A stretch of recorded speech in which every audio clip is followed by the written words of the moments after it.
امبارح احتفلت نارين بيوتي بحفل خطوبتها الرسمي من خطيبها رامي سمعو، واللي أعلنت عن علاقتهما ببعض قبل فترة قصيرة بإحدى مقابلاتها مع كارول، ومن بعد مشاركتها لفيديو البروبوزل على مواقع التواصل الاجتماعي، واللي كان عبارة عن مفاجأة من رامي لنارين ليتقدم لها رسميا، واللي لفت أنظار الجمهور حجم المفاجأة الضخمة وجمال المكان والديكور، وأيضا ردة فعل نارين بيوتي واللي كانت كلها مؤثرة وسط دموع الفرح. وأيضا خاتم الخطوبة واللي كان من الألماس ويفوق سعره $100,000.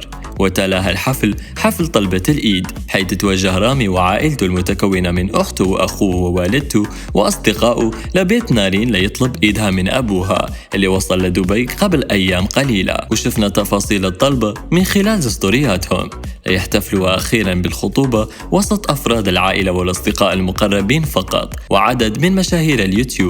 والأجواء كانت جدا خيالية، من ديكور للصالة والمكان والأغاني والرقص ولا فرحة الحضور ومشاركتهم الفرحة لنارين.